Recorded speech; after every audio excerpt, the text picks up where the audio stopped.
Jujur ya, momen paling nguji iman itu bukan pas dia pergi ninggalin kita, tapi pas kita udah susah payah nyusun hati, udah hampir sembuh, tiba-tiba nama dia muncul lagi di layar HP. Chatnya singkat, cuma aku kangen atau apa kabar, dan seketika pertahanan kamu runtuh. Kamu bingung, apakah ini kesempatan kedua dari Tuhan atau ini jebakan yang sama yang bakal bikin kamu sakit lagi? Dengerin aku ngerti banget posisi kamu. Ini nggak gampang. Manusia itu punya memori yang unik. Kita cenderung inget yang manis-manisnya aja dan lupa sama sakitnya. Kita pengen percaya kalau orang itu bisa berubah. Nah, karena hati kamu terlalu baik dan sering dimanfaatin, aku di sini mau jadi pagar buat kamu. Kalau kamu butuh teman yang bakal logis tapi tetap sayang sama kamu, yuk gabung sama kita di sini. Klik subscribe biar tiap kali kamu goyah ada notifikasi dari aku yang ngingetin value diri kamu. Udah cukup ya, kamu nyalahin diri sendiri. Kita belajar dari pola, bukan dari rasa bersalah. Bagian 1,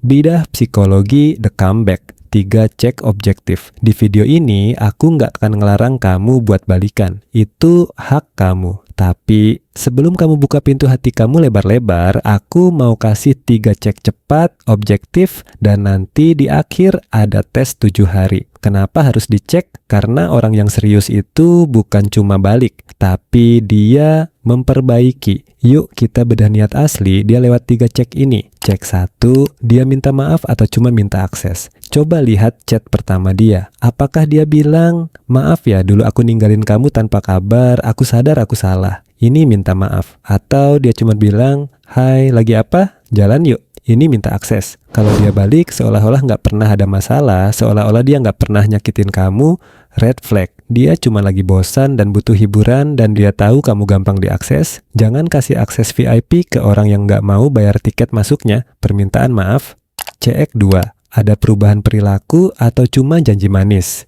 Dia bilang, aku bakal berubah. Oke, bagus. Tapi perubahan itu kata kerja, bukan kata benda. Kalau dulu masalahnya dia cuek, apakah sekarang dia inisiatif kabarin tanpa diminta? Kalau dulu masalahnya dia kasar, apakah sekarang dia lebih sabar? Ingat, apology without change behavior is just manipulation. Janji itu gratis, perubahan itu mahal. Cek 3, dia siap ngobrol masalah atau pengen cepat nyaman. Ini tes paling ampuh. Coba ajak dia ngobrol soal alasan kenapa kalian pisah renggang dulu. Kalau dia bilang, aduh, yang lalu biarlah berlalu, kita happy-happy aja sekarang. Hati-hati, itu tandanya dia cuma mau nyamannya kamu, tapi nggak mau tanggung jawab atas lukanya kamu. Dia pengen skip bagian susah, membereskan masalah, dan langsung ke bagian enak, pacaran lagi. Bagian 2. Kenapa kita sering tertipu? Besti, aku tahu kenapa susah banget buat nolak pas dia balik. Karena harapan itu candu. Kita berharap mungkin kali ini beda.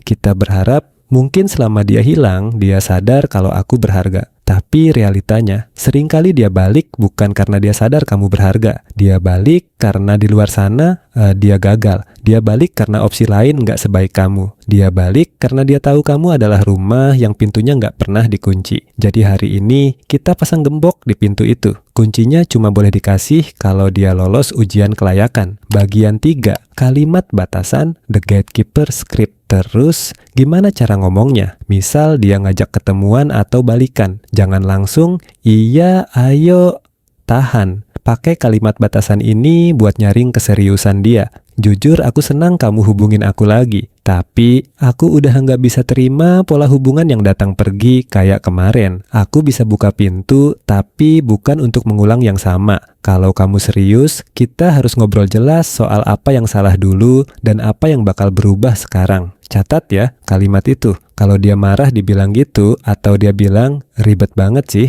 Selamat, kamu baru aja menyelamatkan diri dari sakit hati jilid 2. Tapi kalau dia setuju dan mau usaha, baru kita masuk ke tahap selanjutnya. Bagian 4, cara pakai tes 7 hari. Apa itu tes 7 hari? Ini adalah masa percobaan. Jangan langsung kasih label pacar atau balikan di hari pertama dia balik. Bilang ke diri sendiri dan ke dia kalau perlu. Aku butuh lihat konsistensi kamu selama 7 hari.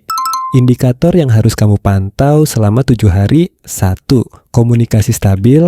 Apakah dia chat tiap hari atau cuma pas dia kesepian aja? Kalau hari ketiga dia hilang lagi, coret. 2. Usaha nyata. Apakah dia ada effort buat nemuin kamu atau cuma modal jempol doang? 3. Konsistensi emosi, apakah moodnya stabil baiknya atau dia mulai cranky pas kamu nggak nurutin maunya? Kenapa 7 hari? Karena orang yang pura-pura baik biasanya topengnya bakal retak di hari ketiga atau keempat. Mereka nggak tahan pura-pura manis lama-lama. Kalau dalam 7 hari aja dia nggak bisa konsisten, bayangin kalau seumur hidup. Kalau dia hilang lagi di tengah tes ini, berarti jawabannya selesai. Jangan dikejar. Ingat ya Besti, menerima orang lama itu berisiko tinggi membaca buku yang sama 2 kali dan mengharapkan ending yang beda. Bisa nggak endingnya beda? Bisa. Kalau dan hanya kalau penulisnya merevisi isi ceritanya. Pastikan dia datang membawa revisi. Perubahan bukan cuma membawa rindu. Jaga hati kamu. Kamu mahal. Sampai ketemu di video selanjutnya.